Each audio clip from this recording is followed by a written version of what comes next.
going on, Awesemo fam? I'm Eric Lindquist, and this is the NBA Slate Starter Podcast. If you're watching on YouTube, you'll be able to tell there's no Rinpack alongside me. You won't be able to tell if you're on Spotify or Apple or any of these other spots where we want you to leave us a 5-star review. That would be very lovely. But anywho, I am flying solo for today. I'm going to break down a couple of top tier, mid tier, and low tier plays over on DraftKings and FanDuel to kind of get your process going. I'm just doing a first look alongside you, looking at a couple of the salaries, spots, and matchups that might just stick out to me as I'm going down the line.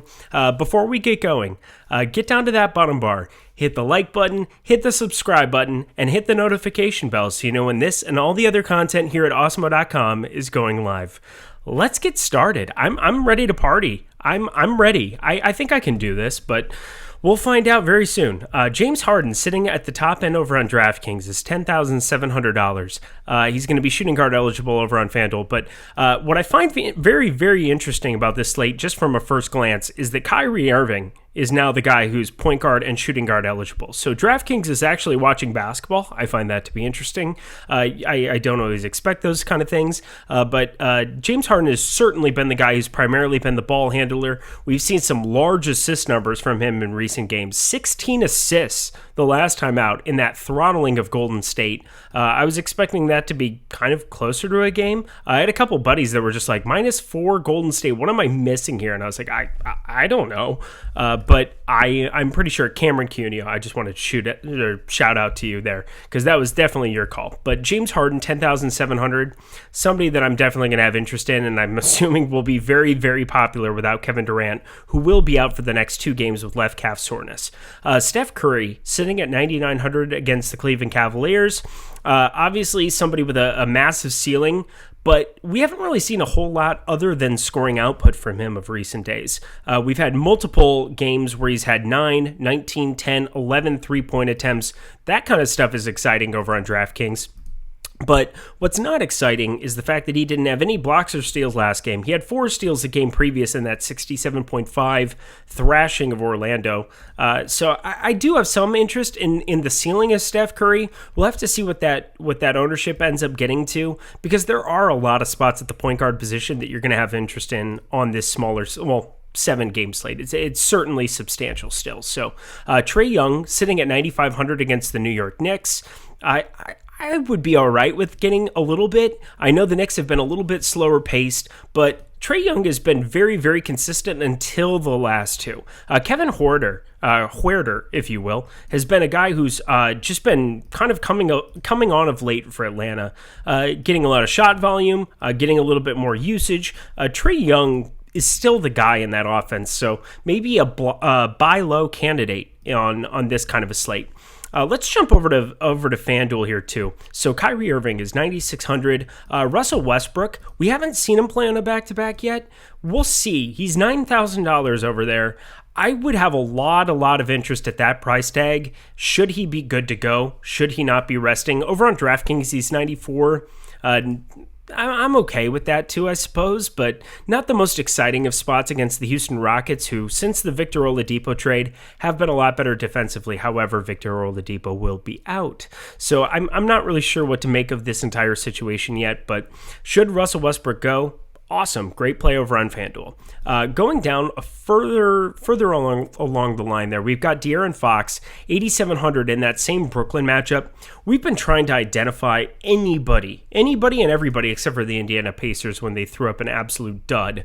But we're trying to identify any opponents playing these Brooklyn Nets who just play at a crazy, crazy fast pace, super efficient offense, but also one of the worst defensive teams on planet Earth. So I would have a lot of interest going to De'Aaron Fox there. I think he sets up as kind of a better contrarian spot. He was questionable coming into today. He ended up playing. I assume that means he'll be good to go still, but keep your eye on all of that news, because there is so much to be determined with this slate. And obviously you would have a lot of interest in other pieces like Tyrese Halliburton, Harrison Barnes, should De'Aaron Fox not be good to go. But my guess is that he will be all right to play on this back-to-back. Let's kind of work our way down into this mid-tier. Lou Williams, we saw go just completely nuts here again tonight. Went for 49 against Cleveland. I was happy to be on top of that train. He was one of the main reasons, I would say, not small. He was very fractionally owned, but somebody that I pivoted on to a lot of. He's been taking on quite a bit of this offense with Paul George out. Even in 24 minutes the previous game, he put up 31.5. It kind of excites me when a guy like Lou Williams starts to get hot because he plays with a lot of confidence. He takes on a lot of the role of the offense. Normally a guy in the second unit, but obviously today starting with no Kawhi, with no Paul George. I expect Kawhi to be back. I expect that they were just resting him on the front end of this back-to-back. So that price tag would be a little bit too high for me to be having an interest at 6,400. But somebody that you could definitely fire up in a GPP. Obviously, it would be crazy popular should Kawhi not be okay to play and should that leg injury be a real thing. Working our way down into this bottom tier, I have a couple guys that I was pretty interested in before. One of them is not TJ McConnell, who continues to just prove me wrong and be a guy who just continues to put up big fantasy outputs. Back-to-back 32-minute games, which is just large totals. That's cutting into Brogdon's production. So, Brogdon is somebody that I expect to be pretty darn popular at even 7,800 over on FanDuel.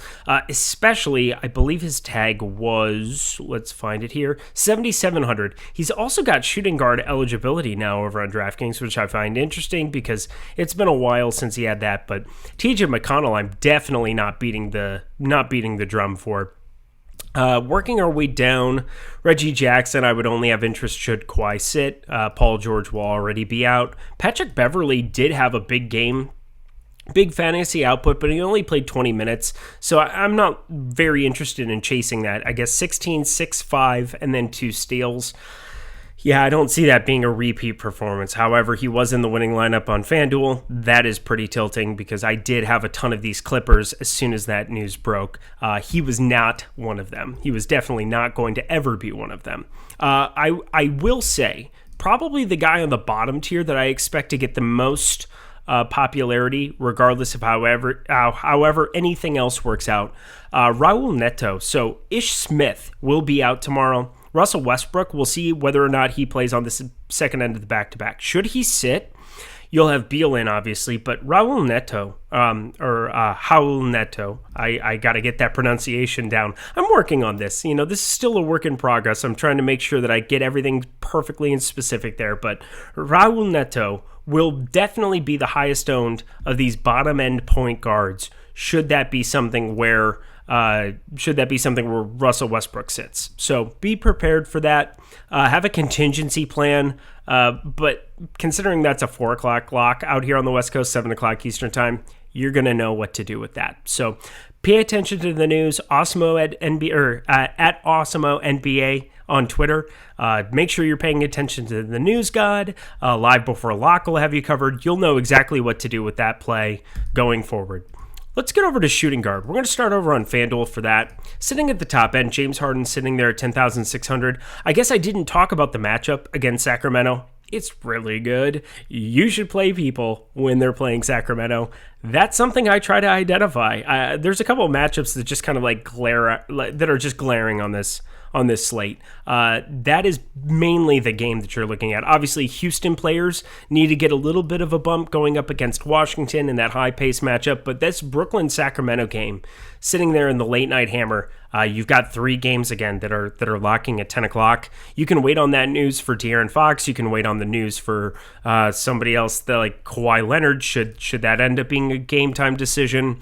You'll have plenty of pivots and places to go to for this late night hammer. I do like the idea of waiting on my lineups to make some of these late swaps, mainly because you have 4 games that are locking up until that, and 3 of them being before 5 o'clock. You'll have plenty of time to see how some of your early players are doing and be able to adjust accordingly, whether that's being to lock in some of the chalk plays that you think are going to smash in that late night hammer between those 3 games, or whether to go down to the bottom tier and really find some lower owned guys that just would generally not be on your radar, but trying to salvage some bad lineups, or guys that might bust, like say Beal goes for 35 in a fantastic spot, which brings us to Bradley Beal, who is sitting there at 9,800. I expect him with Russell Westbrook, if he were to sit, to be the highest owned player on this slate. 9,800 over on FanDuel, sitting at, 8,900 on DraftKings. Do better, DraftKings. You guys are the tight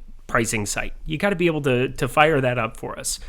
So making our way down, over on FanDuel, Zach Levine is 9,600 up against the Indiana Pacers. I would definitely have some interest there. We're seeing some crazy shot volume of Zach Levine of late, but also 9 rebounds and 6 assists the last game. I just kind of love the way that the Chicago Bulls don't really have a choice. There's nobody else to go to, but Zach Levine is definitely a nice piece up against these Pacers. I really don't have any apprehension going to it. Over on DraftKings, he's the highest price of the shooting guards. You've got Kyrie Irving and Bradley Beal sitting right below him. He will definitely be the lowest owns of those three. So I would probably be looking at the other guys, but sure, Zach Levine has a ceiling. That shouldn't be a surprise to anybody. Making our way down, Donovan Mitchell is now 8,300. I guess he's still 8,300 over on FanDuel. I believe that was his price tag before, but he's now gone up to 8K over on DraftKings. Just a small incremental increase there. Actually, no, I lied. I am lying here. He is down $100. So now he's 8K, coming off a blowout win up against Miami where they won by 18. It was never really close, didn't play a lot in the fourth quarter, but Donovan Mitchell, definitely somebody to have some interest in up against the Philadelphia 76ers. Have no problem getting to him there. We'll see. I mean, Mike Conley's going to continue to be out, I'm assuming. Yes, he is. He's out. He's already been announced as out. So fire up some Donovan Mitchell in your life. That should be fun. At 8K, he will be popular as well. Shooting guard is kind of a little bit better than I would expect on most slates here. Now we're getting to the mid-tier over on FanDuel. Andrew Wiggins is up to 6,900. I don't expect much ownership there. Over on FanDuel, on DraftKings, he's 6,300. Eric Gordon's now up to 6,400 in this Washington matchup, so he's seen a $600 price increase. I find that to be a little bit drastic, but you have Victor Oladipo, who will be sitting. You have John Wall, who will be playing now against Washington. He's a guy with revenge in his heart. I probably should have brought him up at point guard. He will definitely be popular there as well. Making our way down to shooting guard, Kevin Huerter is now up to 5,700, coming off of his 35 fantasy point play on FanDuel. So sure, I guess he's not going to be the easy punt that he was when he was sitting below 5K, and he's now in a mid-tier where you have to think about him. Somebody you won't have to think about with Mike Conley out, though, is still Jordan Clarkson, who's 5,500. He's going to be popular as well. They just can't increase that price tag enough. 4,700 last time was a joke, but 5,500 is a little bit more manageable.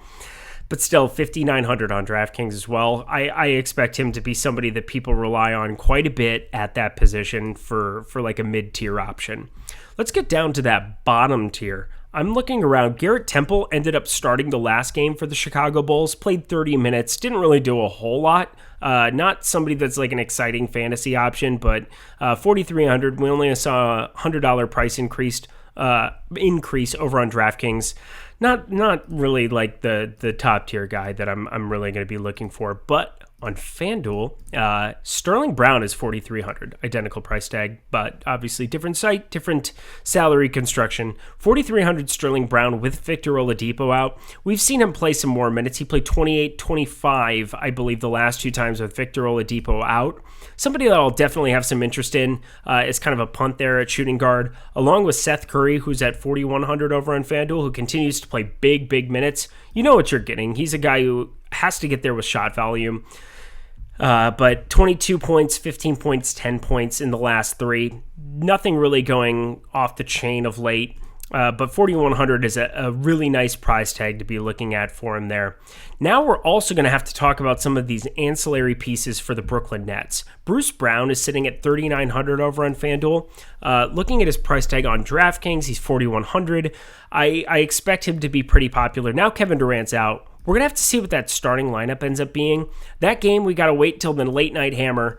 but I think it's pretty easy to be able to plug a couple of people in there. You've got Timothy Luwawu-Cabarrot, TLC as he's better known, sitting at 3,600 over on DraftKings. We'll get to him at the small forward position, but depending on whatever Brooklyn decides to throw out for that starting lineup, I have a lot of interest in pretty much everybody that plays the Sacramento Kings from now until the end of time, or at least until, the end of their current roster construction where they can't guard me playing point guard. So I'm pretty sure Bruce Brown will be somebody that will definitely garner some interest by a lot of people around the industry, sitting at 3,900 there over on FanDuel.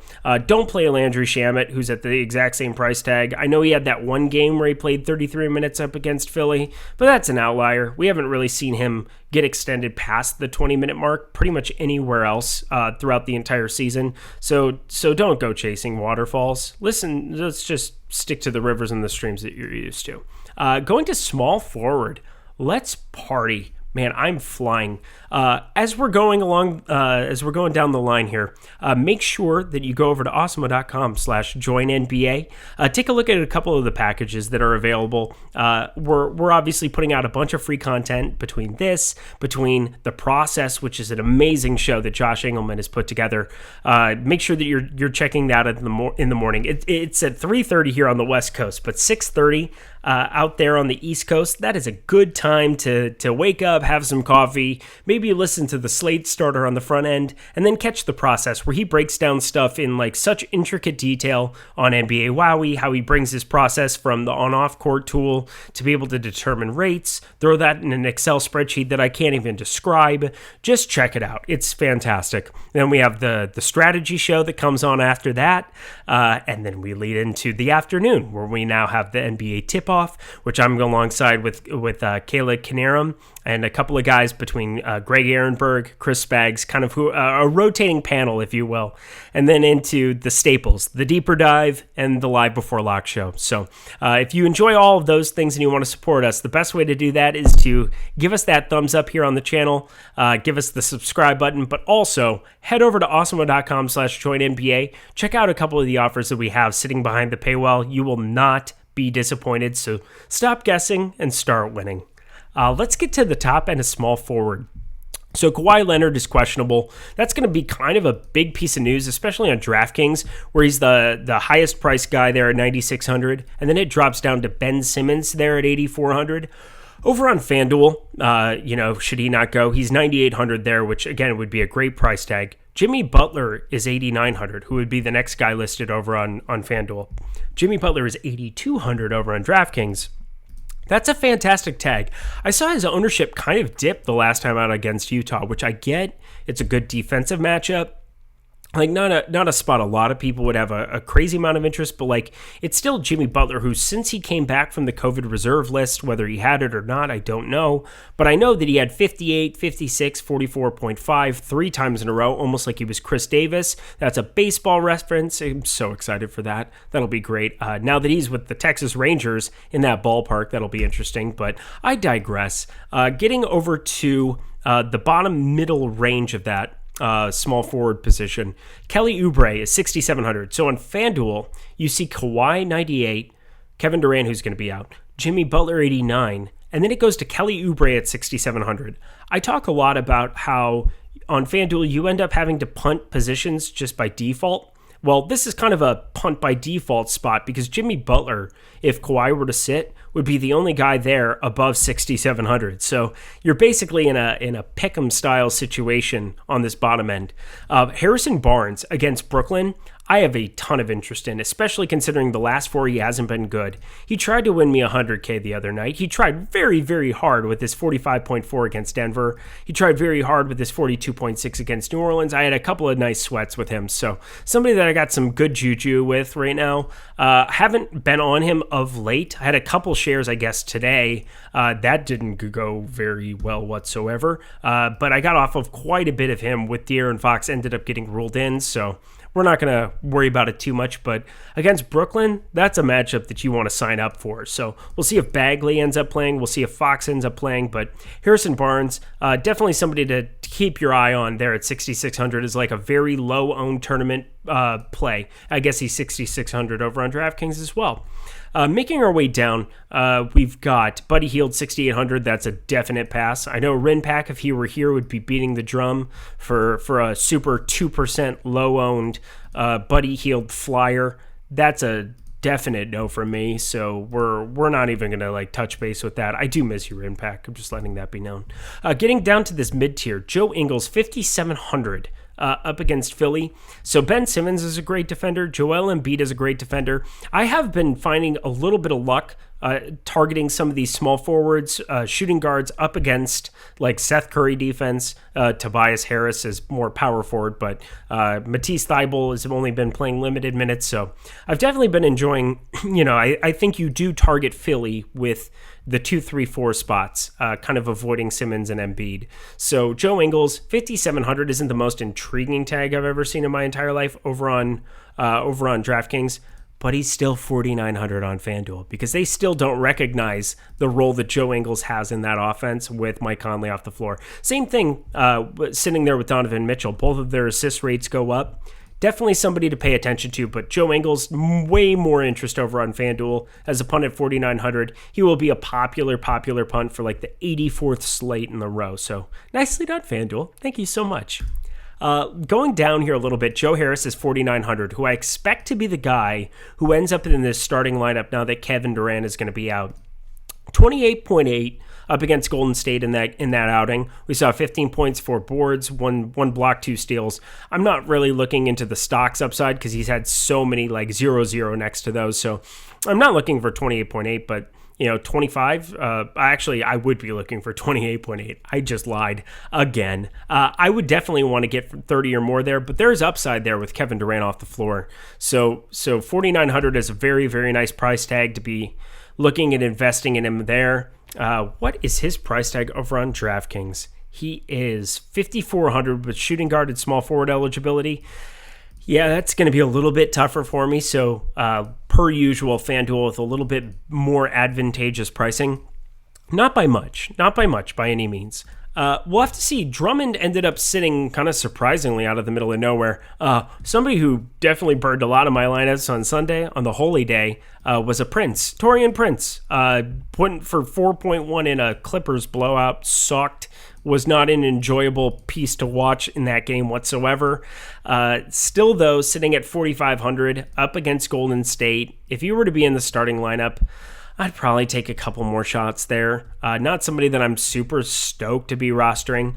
Somebody who I would be a lot more stoked to be rostering. We'll have to see kind of how some of this ends up working out. But Danilo Gallinari is 4,500 over on FanDuel. He was crazy chalk the last 2 games against Dallas and San Antonio and played absolutely like dog shit. But then he played fantastic against Indianapolis 2 days ago. So put up 30.4, 20 points, 7 boards. But really what matters to me the most is that these minutes have been spiking when he's played well. He has 30 minutes against Dallas, 26 in that Indiana game that he played so well in.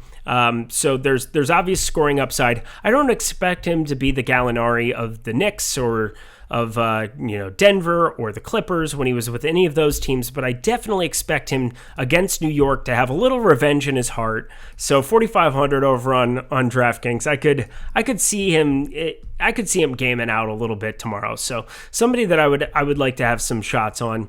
Again, Bruce Brown on DraftKings feels like a spot to go to. We'll have to see. Again, that starting lineup, I don't know if we're going to have that before lock. So between Bruce Brown, Joe Harris, Jeff Green, DeAndre Jordan was out the other day. I know that it's like personal reasons, so we'll have to see how all of that spans out. I could see them going small in that matchup up against Sacramento. Like Rashawn Holmes isn't like the biggest center of all time. Hassan Whiteside, if they throw him out there but they hate him. Sacramento tends to hate him in general. So I'm not like super stoked about firing up any of those other pieces of Brooklyn, but like Joe Harris, Bruce Brown, Kyrie Irving, Jeff Green's just not an intriguing play in general. We'll get to the power forward position, but I'm just kind of thinking about that out loud. It's a game that I expect to have like it hasn't come out yet, but a 235 total, if not a little bit more, maybe like close to 240. So a game that we should have a ton of interest in, and any piece under 4K like Bruce Brown over on DraftKings sitting at the 3,800 number. That's a spot we got to have some interest in going into tomorrow. So keep your eyes open, keep your ears open. I guess he's 4,100 over on DraftKings. I again, we got to stop lying. Let's go to the top end of power forward. Sitting up there on FanDuel is Domantas Sabonis, sitting at 9,600. Bam Adebayo is at 8,700 up against the Clippers. Julius Randle is 8,600 up against Atlanta. Over on DraftKings, we've got Durant, who's going to be out for sure. Sabonis is 9,100, so you're getting a little bit of that discount. I do talk a lot about how I don't factor in DVP. I try not to overthink that. I try to pay attention to what the pace of the game is going to be, what Vegas says is going to be the total, and I try to divvy up minutes and put together my rates. That being said, I love targeting the Chicago front court. Domantas Sabonis, Miles Turner, 9,100 for Sabonis. Yeah, I'm gonna have a lot of it. I already can tell you ahead of time. 9,600 on FanDuel makes you kind of make other decisions at the position, but kind of from an early look perspective, unless Kawhi were to be out, where I could fire up a little Ibaka, a little Marcus Morris chasing that game that he had today on Sunday, I'm definitely going to be leaning towards hammering Sabonis as well, even at that elevated $9,600 tag. Making our way down through the position, we've got Harrison Barnes sitting there at 6,600 on DraftKings, maybe a little bit of interest there as well. Let's look, though, more so. Thaddeus Young got that power forward eligibility back over on DraftKings. So I know he hasn't been as good the last two. We've seen Gafford get a little bit more extended run in some spots. He's been in that starting lineup. And then the last game, again, I just keep lying. He's had 8 minutes in the last game up against the Clippers. So definitely not somebody that they're going to be looking at running at all whatsoever up against Sabonis, against Turner. But you got to expect Thaddeus Young with Lauri Markkanen, with Wendell Carter Jr. They're both going to be out, continuing going forward. Gafford might be in that starting lineup. But for the most part, they went to Luke Cornett, who played 15 minutes in the last game. That was fun. I love clicking on popcornmachine.net. If you're not doing that, definitely go to that too. But making our way around here, I would definitely have some Patrick Williams is up to 5,100. Played like absolute garbage last game out. 35 minutes, 11 fantasy points. I don't know who he thinks he is, whether he's Isaac Okoro or PJ Tucker, or any of those super low fantasy point per minute guys, but he's kind of alongside of him for me. He's been somebody that a lot of people have been punting like crazy over on FanDuel. He's still 4,500 over there. Yeah, he'll probably be popular, but yeah, I'm probably going to be under the field for the, 15th slate in a row on him. So we'll see kind of what that ends up being. Again, Jeff Green, 4,700. If you were to be in that starting lineup, he did play 28 minutes against Golden State here 2 days ago on the 13th. And then 27.2 fantasy points over on FanDuel. Yeah, I suppose I'm kind of talking myself into maybe having a little bit there. So between Bruce Brown, between Joe Harris, between Jeff Green, those three might be nice plays up against the Sacramento game in an absolute track meet of a basketball game. So that'll be fun. And then who I expect to garner quite a bit of ownership just because he played pretty darn good in 22 minutes today. It was his debut in the starting lineup for this season. But Moe Wagner for the Washington Wizards, Michigan's own. Gotta give a shout out to Rinpack, even in this sadness where I'm just doing this by myself. But Moe Wagner snuck into that starting lineup. Somebody that I'll definitely have a little bit of interest in as well, should he continue to be starting. Only had to play 22 minutes, but this was a blowout against Boston. I mean, probably one of the more surprising lines or final box scores that I've seen in a long time. Washington ran Boston off the floor today. So 4,100 Moe Wagner. That would be probably about as cheap as I would want to go. I'm not really positive whether I think Andre Drummond was being sat for rest, so I doubt we'll have to go to 3,700 JaVale McGee or anybody else below Moe Wagner. But between Bertans and Moe Wagner at 4,100 over on FanDuel, both make intriguing punt options at power forward. Possibly pair them a little bit with Sabonis, who I absolutely love on this slate. Let's round this entire thing out. Let's bring it home. Center. Over on DraftKings, man, we are cruising. Well, no, we're not cruising. We're at 29 minutes, but we're going to get this done in 35. Sitting at the top end is center. The big question that you have Joel Embiid, who's questionable. We kind of always know what that means on a slate like this. The two guys you're immediately going to be looking at are Dwight Howard and Tony Bradley.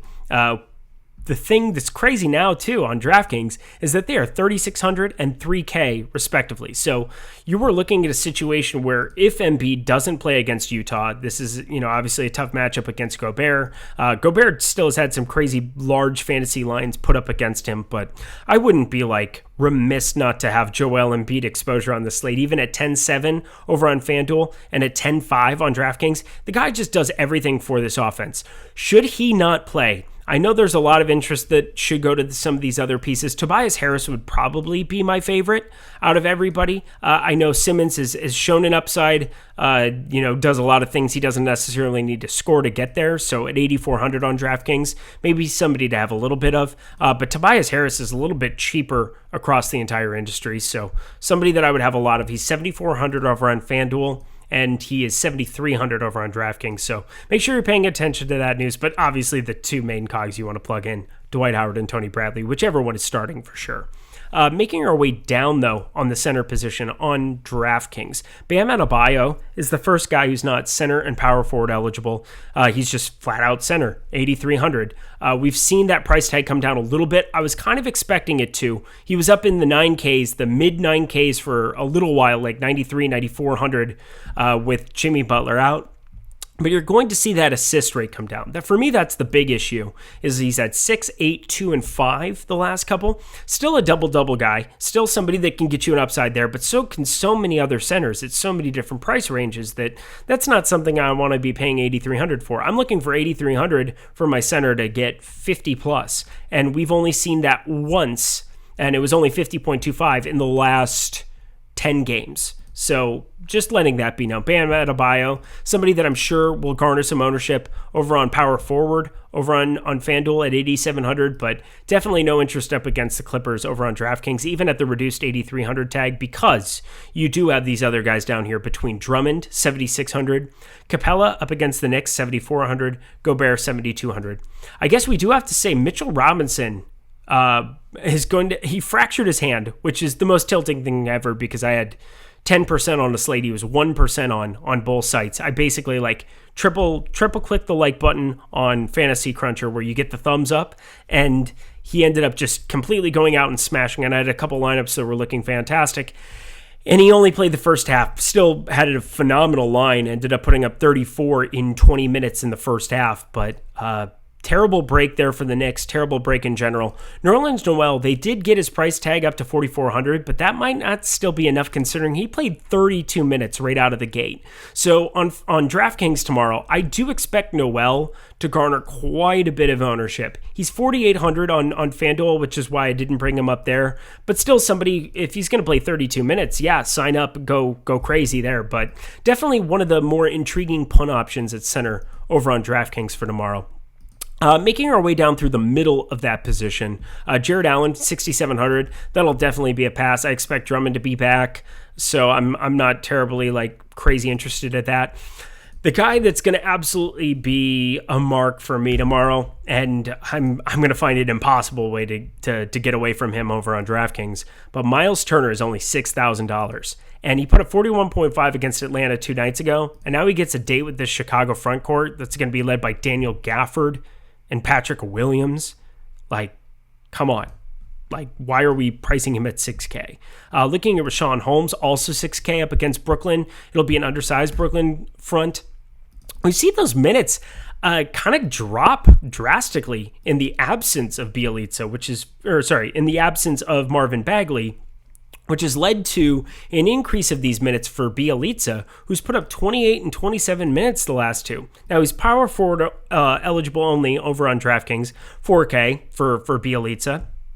Over on FanDuel, let me double check what his price is. He is 5K, so that's going to be a pass, but you could definitely have a little Bielitsa over on DraftKings. Over on FanDuel, it's really hard for me to imagine wanting to play him over Drummond, who's at 6,500, which is just a bad tag. Should he be good to go? Especially now that you've got Draymond Green, who's going to be a game time decision with his knee. I guess he's probable, but still, just pay attention to that. Draymond Green is 6'6". Andre Drummond is not. So Andre Drummond would be a very fun play up against this Golden State front, should he be good to go. And I expect him to. But DeMarcus Cousins now, I guess I've been bearing the lead the whole time. I guess I'm just trying to make this podcast last for a lot of time while I'm just talking. DeMarcus Cousins, FanDuel, come on now. Like 6,100. I know that he's been absolutely the most inconsistent, ridiculous thing. It's been hard to get him above 24 minutes. He hasn't gotten over 24 the last 4. But even at 6,100, we know that his fantasy point per minute rate is just outrageous. He's like a 1.5. He's one of the highest fantasy point per minute guys in the entire league, and they're basically just begging you to play him. He's 6,200 over on DraftKings. Against Washington in this matchup specifically, if Moe Wagner's starting or whatever they decide to do in that situation, DeMarcus Cousins can get on top of an upside there at 6,100. I guess he's the same price as Thad Young. Good Lord, I guess there are more decisions to be made. What a time to be alive. Thad Young, only 27, 25 minutes the last 2. I guess he's outperformed Cousins, which is terrifying to look at, but want to let it be known that those are definitely going to be tags that I think people are still going to try to go back to. If you were to see any surplus in minutes to the 25 plus range, like DeMarcus Cousins, we know can absolutely obliterate that tag. To finally round out the position a little bit, I'm looking down here a little bit. Like Dwight Howard would be the punt, or Tony Bradley, whichever one started between the two of them. That would kind of be where I'd be looking at the center position. But otherwise, not a whole lot down here at the bottom end. I do like to try to take a couple shots like a Robert Williams or a Derek Favors type. Obviously, Williams not being on the slate, but Derek Favors. Because if somebody were to get in foul trouble, there's a path for the center to be able to just play all of those minutes as the backup, and Derek Favors is a serviceable backup. The problem is that now on FanDuel, he's sitting at 4,600, but on DraftKings, he's 3,400. So I just want to let it be known that there are some shots that I do try to take in those tiers, just because you can randomly find an upside. Nerlens Noel 4,400 on DK is definitely going to be the preferred way to go. I expect him to see those minutes. I expect him to kind of be the guy there. The last person that I guess I should bring up, just because I guess he'll probably be somebody that people are looking at, is Kelly Olynyk, who's played 31 minutes the last 3 games. He's 5,100, power forward and center eligible over on DraftKings. On FanDuel, he's going to be center only at 5,100. So makes for a guy who, if you're looking for big minutes, who can spike an upside randomly from just 3-point output, he'll have a balk on him. You should be able to see those 30 minutes plus in a close game. So Kelly Olynyk, 5,100, somebody that I'll definitely have some exposure to too, just to have a different roster build over on FanDuel. And where you can play 2 on DraftKings, he definitely can be somebody to get you those extra 3-point outputs. Anywho, I think that actually went pretty darn well, but definitely miss Rinpack. Definitely looking forward to having him back tomorrow. On your way out, make sure you hit that like button, subscribe button, and notification bell. But otherwise, I'm so looking forward to President's Day and the slate tomorrow. Looking forward to seeing all of you back here for Tuesday's Slate Starter. Catch you later. Hope you guys enjoyed, and let's get it done tomorrow. Catch you later. Bye.